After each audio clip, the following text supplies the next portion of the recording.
പത്തനംതിട്ട ജില്ലയുമായിട്ട്, അപ്പോൾ ഞാൻ കൊല്ലം ജില്ലക്കാരിയാണ്, എനിക്ക് പത്തനംതിട്ട ജില്ലയുമായിട്ട് ബന്ധമില്ല എന്നൊക്കെ പറയുന്നവരോട് പത്തനംതിട്ട ജില്ലയിലെ CPI നേതൃത്വത്തിനും ഇടതുപക്ഷത്തുകാർക്കും വ്യക്തമായിട്ട് അറിയാവുന്ന കാര്യമാണ്. ഞാൻ കഴിഞ്ഞ 10 വർഷക്കാലത്തിനപ്പുറത്തേക്ക് 2016 മുതൽ ഞാൻ പത്തനംതിട്ട ജില്ലയിലെ വനിതകലാസാഹിതി എന്ന് പറയുന്ന സാംസ്കാരിക സംഘടനയുടെ ജില്ലാ സെക്രട്ടറിയാണ്.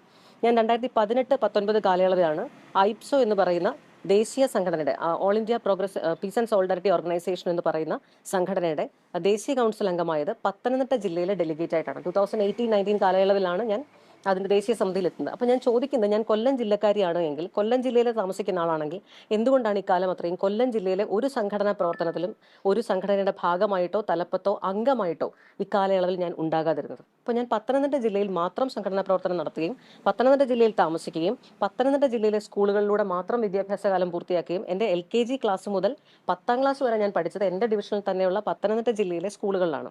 ഞാൻ താമസിച്ചത് ഇതേ അമ്മാവി, എൻ്റെ അമ്മാവൻ്റെ അമ്മാവിയുടെ വീടാണ്. ഇപ്പോൾ 2011 അവർ വാങ്ങിച്ച വീടാണ് അടൂര മണക്കാലയിലെ വീട്. അതിന് മുൻപ് അത്രയും കാലവും 2011 മുൻപുള്ള എല്ലാ കാലത്തും അവർ താമസിച്ചിരുന്നത് കടമ്പനാട് പഞ്ചായത്തിലുള്ള 2 വാടക വീടുകളിലായിട്ടാണ്.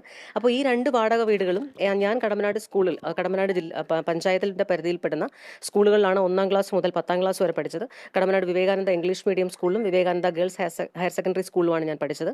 അപ്പോൾ ഈ 2 സ്കൂളുകളിൽ 1ാം ക്ലാസ് തൊട്ട് 10ാം ക്ലാസ് വരെ ഞാൻ പഠിക്കുമ്പോൾ എൻ്റെ സ്കൂളുകളിൽ നിന്ന് വോക്കബിൾ ഡിസ്റ്റൻസിലാണ് എൻ്റെ അമ്മാവിയുടെ 2 വാടക വീടും ഉണ്ടായിരുന്നത്. അപ്പോൾ എന്നെ സംബന്ധിച്ച് പത്തനംതിട്ട ജില്ലയുമായിട്ട് മാത്രമാണ് എനിക്ക് ജന്മം മുതൽ, പഠനം മുതൽ, ജീവിതം മുതൽ, സംഘടനാ പ്രവർത്തനം മുതൽ പരിപൂർണമായി ഞാൻ പത്തനംതിട്ട ജില്ലക്കാരിയാണ്. എന്നെ അൺനെസസറി ആയിട്ട്, അനാവശ്യമായിട്ട് കൊല്ലം ജില്ലയുമായിട്ട് കണക്ട് ചെയ്യാൻ ശ്രമിക്കുകയാണ്.